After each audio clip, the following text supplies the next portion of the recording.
The Conbini boys, they're the Conbini boys, they're the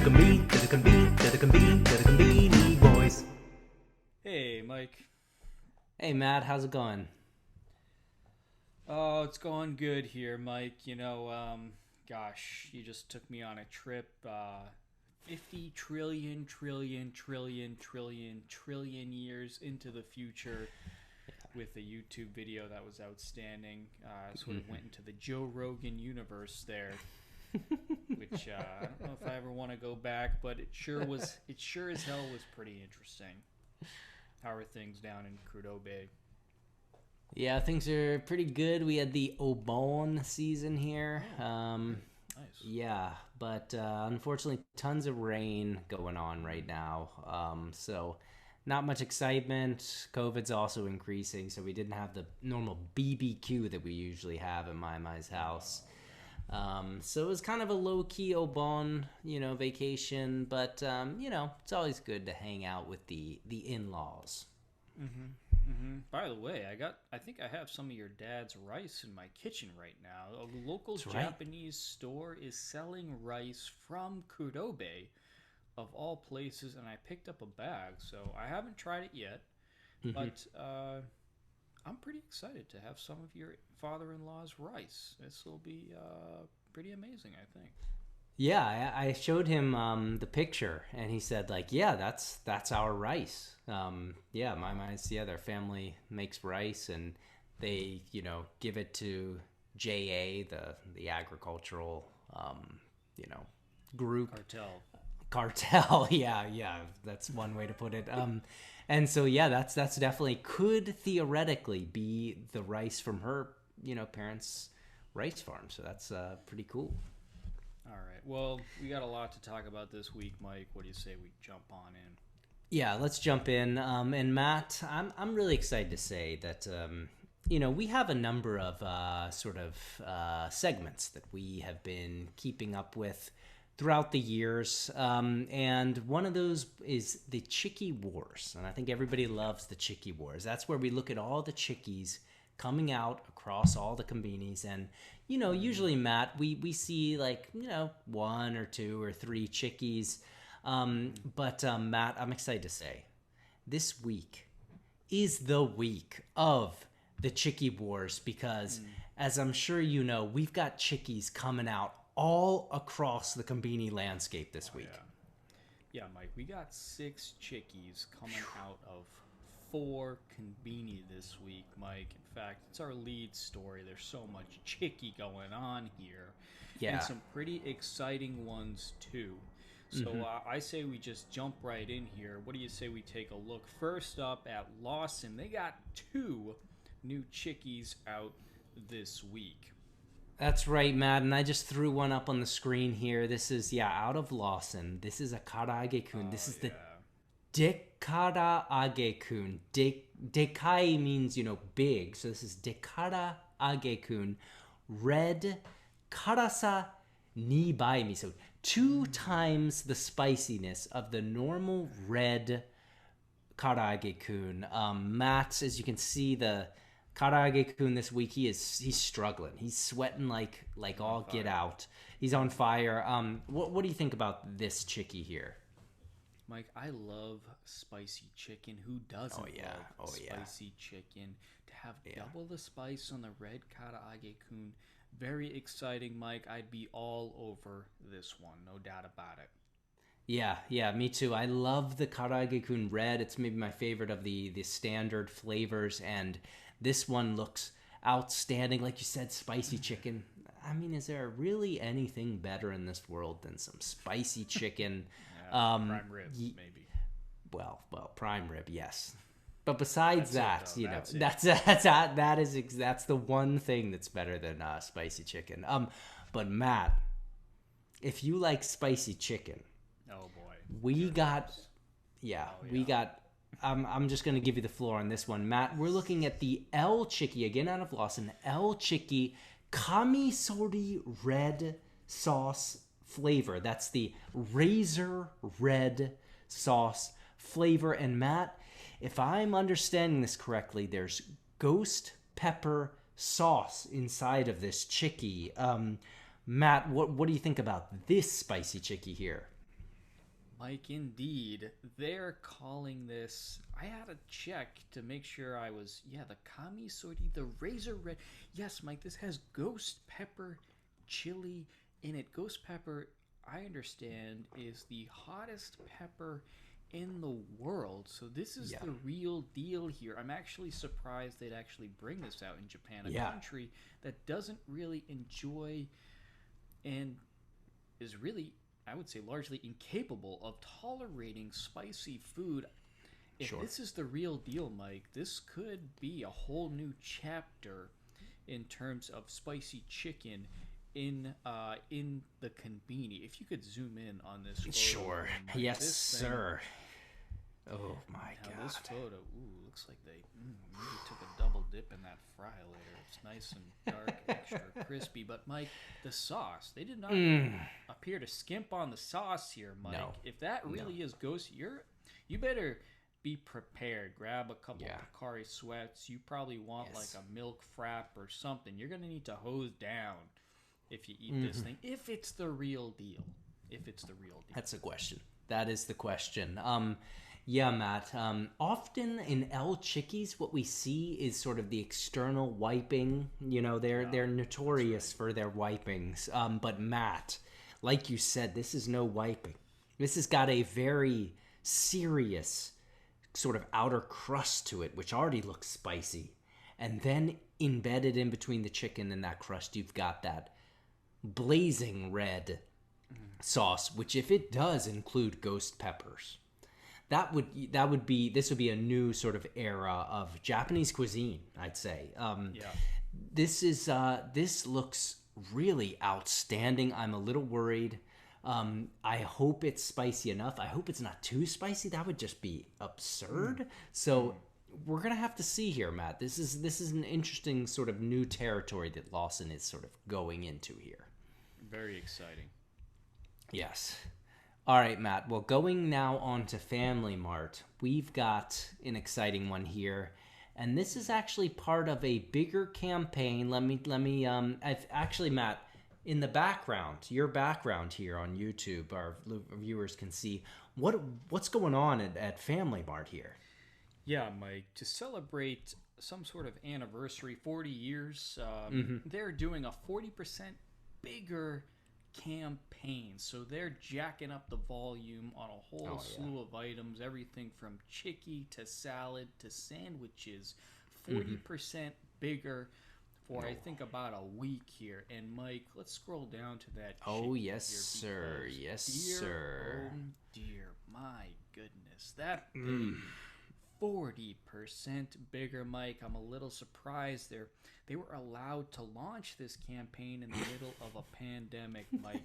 You're going to see sort of iPhone 10 style lines about every 300 yards in Tokyo because people are going to be desperate to get 40% extra chiki at Family Mart. Yeah, man. And actually, I completely overlooked it, but we also got the spicy chicken as well with that 40% more. One thing I'd like to say, Matt, they're saying 40%, but this is looking more like 400%. The size of this chiki versus the normal chiki is absurd. Either they're doing some sort of big zoom here, or this is just an overpowered... Like, look at this spicy chicken. Oh my God, that's huge. It kind of makes you wonder, like, what actually is a family chiki if they can just pump this thing up 40% like this? Are they got the big chickens they're using now, or are they kind of fusing some sort of chicken together? That's the question I have. I gotta believe there's some kind of fusion technology that they're doing there. You can't just crank out a 40% bigger chicken. Yeah, there's got to be some kind of fusing happening there. Yeah. So yeah, this is exciting. The chikis as well, but then there's a lot of other items here, like you were saying, the salads, the chahan, the sandwiches, so definitely get to Family Mart next week and pick up some, 40% bigger items. Matt, we've got one more chiki coming out of Family Mart, and this is pretty exciting. This is the grilled roll chicken So it's a roll of grilled chicken with asparagus inside of it. Matt, what do you think? Yeah, that's right, Mike. Now, the roll asparagus is a common item in a Japanese restaurant. Sure. Typically, though, the asparagus is wrapped in bacon. Here we see it in a rolled grilled chiki here. I don't know about this one, Mike. How is that asparagus keeping fresh, you know? Sure. Is it the chiki juice that's preserving it? Otherwise, I just don't know how that asparagus is staying any good. Maybe, maybe the chiki juice is what's enabling this to all work. It could be like a kind of fountain of youth. Who knows? Oh. Yeah, maybe Ponce de Leon could have saved himself a lot of trouble by just going to Family Mart versus crossing the Atlantic and trying to colonize modern-day Florida. Who knows? But yeah, a little questionable about how good this asparagus is going to be wrapped inside that chiki. Yeah. I'm interested. We don't often see vegetables inside our chikis. This is a grilled chicken as well, which is interesting. Looks like a little bit more healthy option. I am wondering about the dimensions here because they're calling this a roll. This looks more like a ball of a boulder of chicken. I don't know what the width and the length on this, but it looks to be pretty much the same all around. I agree. There's probably a lot of juice going on inside the sort of core of the planet of grilled roll chicken we've got here. So yeah, we'll have to see. I'm a little bit skeptical, but exciting to see something new. No doubt. All right, Matt. We're going now on to, we've got them, like I said, all over the Conbini landscape this week. We're going on to Seiko Mart. And Matt, we've got a crowd pleaser here. We've got the chicken nugget basket. That's 15 chicken nuggets in a basket with, it looks like some BBQ sauce there. Matt, this is for 500 yen. What do you think about this one? What's better than chicken nuggets in a basket, Mike? Especially when they come in volume. I recently had the pleasure to eat fast food in my car on the way home on a long drive. Pulled up to a Wendy's, and they had a 50-piece nugget. 50-piece nugget. I didn't get it because I did want to survive my drive home, but this is almost as exciting as that 50-piece nugget here.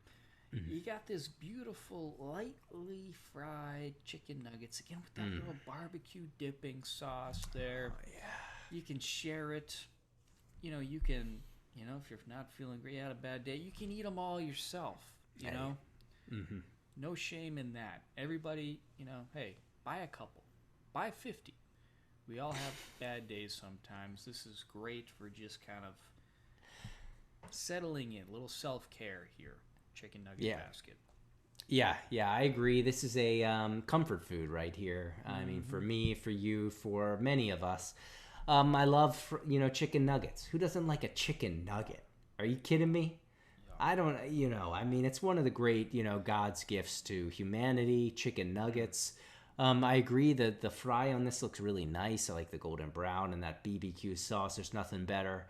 Oh, man. I mean, nothing much to say. Like I said, a crowd pleaser here. Nobody gets angry about some chicken nuggets in a basket. In a basket. Oh, yeah. All right, Matt. Well, we've got one more guy or gal coming out of the Chiki Wars this week. We're going on to our friends at Daily Yamazaki, Matt. It's been a while since we've seen a Chiki out of Daily Yamazaki, and I'm happy to say in many ways that what we've got here, we've got the spicy ginger chicken, and we often rip on Daily Yamazaki, but the photography on this is not great, but not bad. Matt, what do you think about this one? I gotta say, this sounds like a great flavor. Spicy ginger chicken. Spicy ginger. And they're talking about they use chili pepper, ginger powder, ginger freba. Oh. I don't know what the difference is. And grated ginger they also use. So lots of different forms of ginger made their way into this chicken. And again, the photography here is pretty top notch for Daily Yamazaki, and the price also considerably less than Fami Chiki or Anana Chiki there at $158. So I gotta say, I would be all over this if a Daily Yamazaki was in my neighborhood. Yeah. Yeah, Daily Yamazaki coming out with something strong here. I love this combination. Have we seen this before? Spicy ginger chicken. So you got the spicy. Everybody loves some spicy. Ginger gets that nice, fresh, that nice, fresh cut to it as well. It just sounds great. For the first time in a long time, although I even picked up a Daily Yamazaki winner last week with that corn yaki onigiri, I have to say this is the first time in a long time that I would think about like getting out and getting a Daily Yamazaki item. This looks really exciting. Yeah, it looks great. All right, Matt. Well, hey, yeah, that wraps it up. Really exciting week at the Chiki Wars. Hopefully we'll be back with another, centerpiece feature on the Chiki Wars soon. But I think we're going to go over to the scoreboard this week. That's right, Mike. Let's take a look at the new item scoreboard, the new item count for new products coming out at the Conbini next week. Here we go, Mike. We got Family Mart, 53 items. Lawson, 32 new items. 7-Eleven, 67. Mini Stop, 31. Daily Yamazaki, 7. Seiko Mart, 8. New Days, 14 new items. Any thoughts on those numbers, Mike? New Days, 14 items. Huh. That's an interesting number. And, of course, 7-Eleven really sticks out. 56, is that what you said? 67. 67, sorry. Very, very low. This would be, as we talked about last week, the Obon Lol, I would assume. Yeah. But, yeah, it's got to be. That's really the only way you can really describe that number this week. Yeah, no doubt about it. We'll see if they come back next week, back from break, a little bit of rest. Maybe they'll jack it back up over the century mark. But now we got to take a look at our winners and losers for this week, Mike. As usual, we'll start with your loser. Always excited to see what you got up on screen here. No. That's a winner, that Karaage. Oh. Yeah, man. Really? Oh, yeah. We've, I'd just like to say, all right, what we're looking at here, Matt, we're looking at some veggie sticks. Okay? We got veggie sticks. That's carrot, cucumber, daikon, and cabbage. And Matt, I gotta say, and you might disagree with me, but I think the vegetable sticks at the Conbini might be one of the great traps at the Conbini. So we were actually talking recently in the past couple weeks. We had the great fortune to be interviewed by a couple of journalists at the New York Times and the LA Times. And, one thing that came up was the talk about vegetables at the Conbini. And I remember someone was saying that, I feel like I've had some that almost taste a little kind of chemically, like they've been washed a little bit too much with some sort of, preserving, chemical of some sort.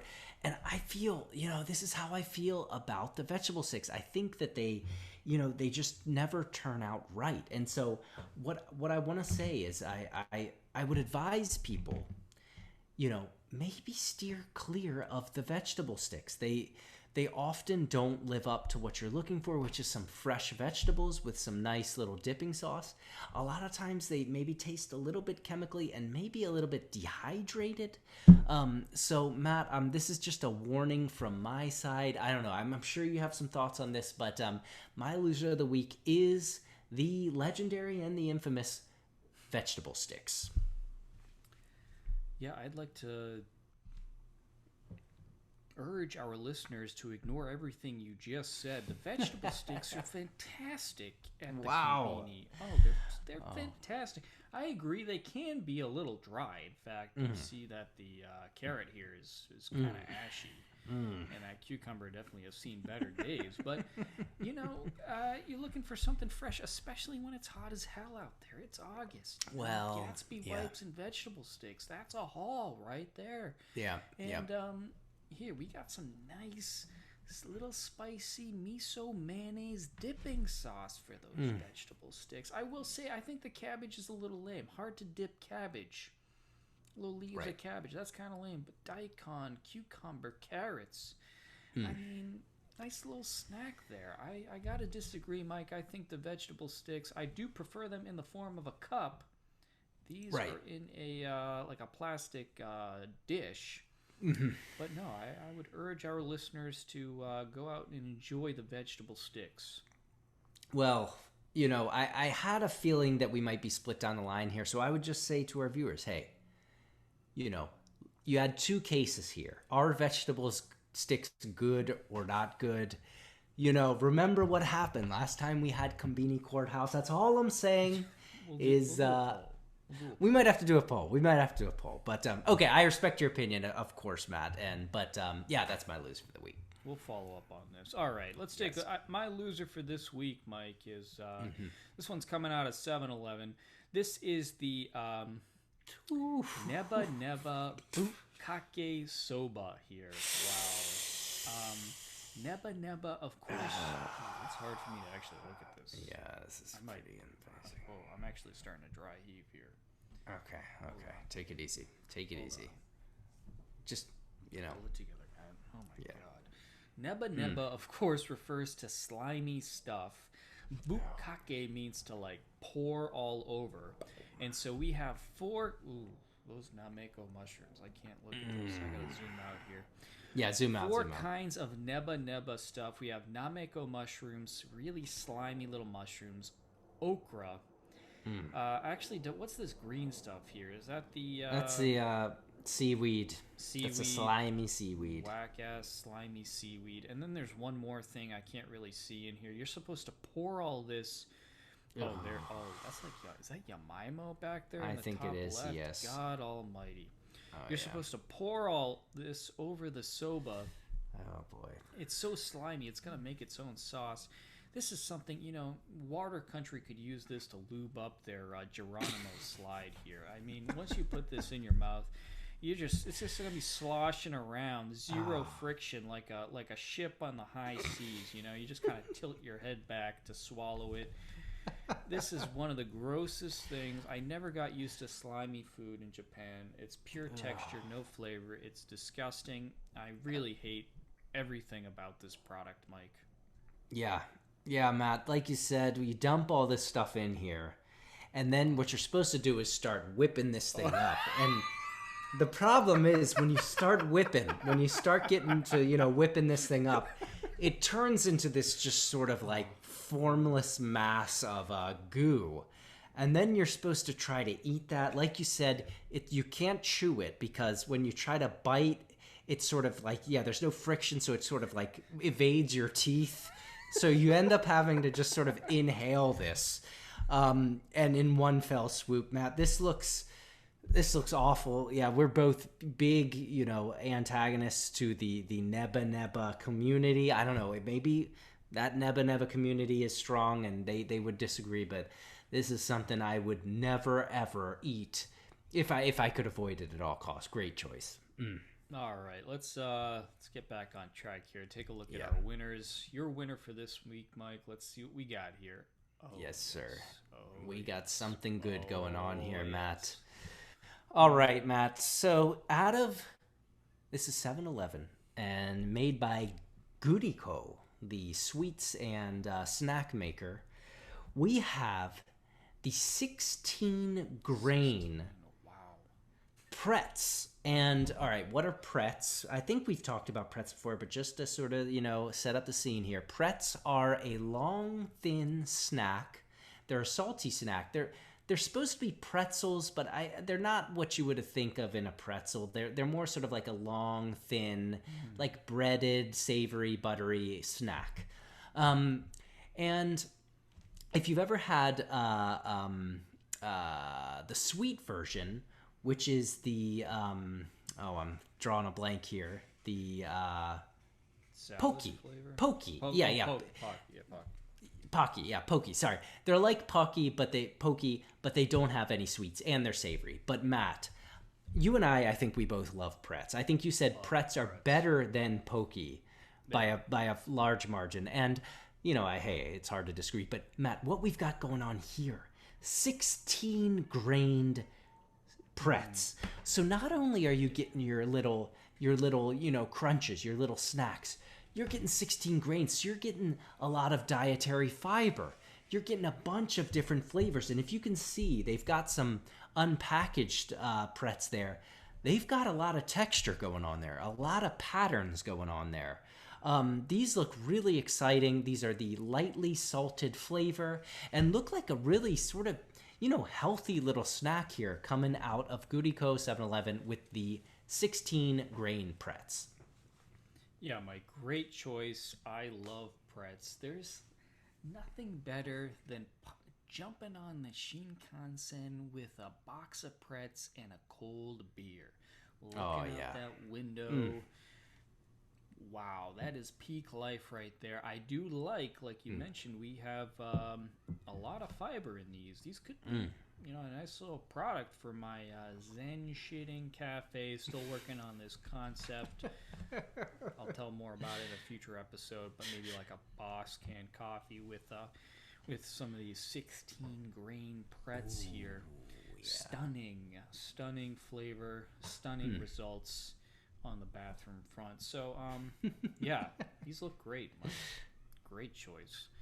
All right. My winner for this week, this one's coming out of Lawson, Mike, and we have the Karaage Oroshi Ponzu. Okay, so what we're looking at here is Karaage, which is fried chicken. And it's topped with ponzu sauce, that refreshing citrusy sauce, and then daikon, grated daikon, okay, with some spring onions on top. Oh my God. Mike, it's all about the Oroshi Ponzu, not even necessarily the Karaage here, because wow, it's hot as hell, it's August, and this is like a life raft while you're drowning, just like you always keep a lifeguard on duty by a swimming pool or the beach. You always got to keep some Oroshi Ponzu on hand during the summertime to keep you alive when you need it. And then it's paired with the fried chicken, Mike. Wow, that takes it to the next level. Also, looks like there's some bonus spaghetti in there. Hey. Yeah, not exactly sure how that fits in, but I think we have about 3-4 strands of spaghetti on the bottom of this. So yeah, this is my winner for this week, Mike. Oh man, this is a difficult one to sort of describe. If you've never been in Japan and had like a variety of Japanese cuisines, including like the ponzu flavor, that citrusy flavor, the oroshi daikon, the ground daikon, the fried chicken and the negi, but Matt, I can just imagine, like, in my mind, this sort of structure going on here. Like you said, you've got the chicken on the bottom with that great sauce. It's probably makes the outside a little bit soft, but still a little bit crunchy. Then you got that ponzu on top also, or the ponzu and the daikon oroshi on top, soaking in a little bit of that ponzu sauce as well. And also while being very fresh. And then the negi on top, the onion on top, just looks amazing. This is a real winner. This is wow. This looks like a summer dream right here. Summer dream, well said. All right, Mike, it's time to head to my favorite segment of the week. That's At the Gemba with Mike. The Gemba, of course, the place where the action happens. Mike, you're at the Gemba. What do you got for us this week? Yeah, Matt. I've been to the Conbini recently, and I gotta say, I'm still on my chicken kick. So we're talking chicken this week. I'm gonna be catching us up on a couple of Karaage-kuns, Matt. So First off, this was a couple weeks back. We looked at this. I'll tell you up front, both of these were pretty safe, choices here. The first one is the, Matt, we got the Karaage-kun barbecue minions. Love those minions. Minions Very, flavor. very funny. Yeah, funny guys. But this is the barbecue flavor. And I think we looked at this, we said, hey, what can go wrong? Matt, hey, this is fine. It had that nice little barbecue flavor. No sauce or anything, just a flavoring. But I think you would have been happy. It was just a straight shooting barbecue Karaage-kun. Yeah, hard to go wrong with barbecue chicken nuggets here.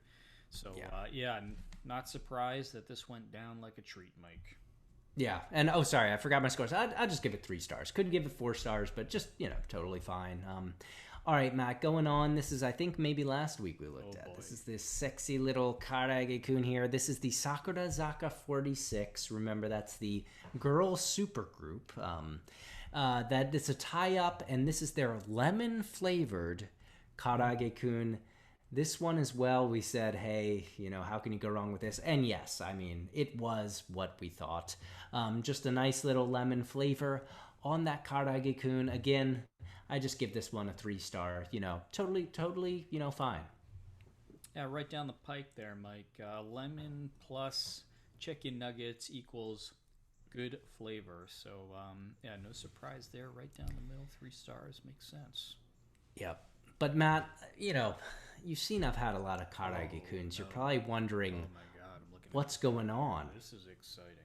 Well, Matt, I hate to disappoint you. I've been eating Karaage-kun. I've been going to Lawson pretty much, 3-4 times a week looking for this last elusive Karaage-kun, Matt. This is the guy we've been talking about and excited about using that new packet sauce technology, Matt. This is the Light and Darkness Crystal Final Fantasy 14 Karaage-kun pepper tartar sauce in that packet, Matt. I gotta tell you, I have yet to find this, and I'm starting to get worried, Matt. We might have to put a call out on Twitter, try and see if anybody's had this, because I haven't been able to find it. I was hoping to be able to let you all know about this, but Matt, I hate to tell you I'm coming up empty-handed. Have not had the Final Fantasy 14 Karaage-kun yet. You can't say I'm so surprised there, Mike. I am not a Final Fantasy fan. I've actually never have played the game. But when I posted the news about this Final Fantasy Karaage-kun, the excitement that erupted was tremendous. People are just desperate to have this Final Fantasy metaphorical chicken nugget. I don't really get it. The flavors sound okay. You got the black pepper with the tartar sauce. Again, light and dark metaphor there. Yeah. But yeah, there definitely seems to be a rapid desire to find this. I could even see somebody boxing this up, storing it away for the next 20, 30 years, like Super Mario Original, trying to resell as an investment down the road. Maybe pick up $500,000 $1,000,000 at the rate things are going. Can't swing a dead cat without hitting an asset bubble these days. But yeah, Mike. Maybe we'll put the call out. Try to get some intel out there about where you might be able to find this Final Fantasy Karaage-kun. Yeah, I mean, they're saying, within August, so maybe it's just, still to come. They have a whole office dedicated. They have the Final Fantasy 14. If you scroll down there. Yeah. The Final Fantasy 14 campaign office. They actually have a whole office dedicated to this campaign. There's a phone number there, Mike. 0120-541-430. You might want to give them a call. Yep. They're open 10 to 5 until January 11th, 2022. They are dedicating real resources to this, Mike. Yeah, well, maybe that makes me excited. So maybe we just haven't seen the arrival yet. Maybe that's what's going on. Maybe we're gonna be like this. We're gonna be riding around on our chocobos, eating, eating these guys. So yeah, Matt. Whoa, wait a second. Now I'm feeling good. I'm gonna try and give a call tomorrow. See what happens. Good eye there. I've never seen a whole office dedicated to a campaign. Like Conbini, the Final Fantasy 14 campaign office. Wow, that is impressive. They must have a fax number as well. Have to check on that. Yeah. All right. Wow. Okay, well, keep your eyes out for that. Hopefully I'll have more news on that. It's going until next year in January, so we'll see. All right, Mike, that wraps up the show today. Wow, lots of fried chicken in today's episode. Wow, nothing better than that.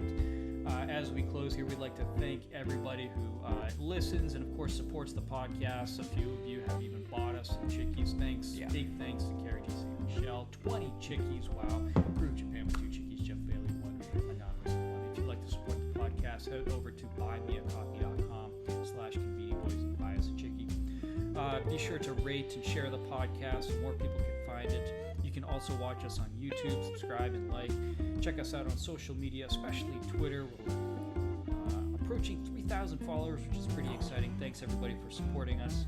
And if you have a Conbini memory or Conbini composition you'd like to share on the podcast, head over to anchor.fm/ConbiniBoys. Thanks again, everybody. And Mike, I'll see you at the Conbini. See you at the Conbini, Matt.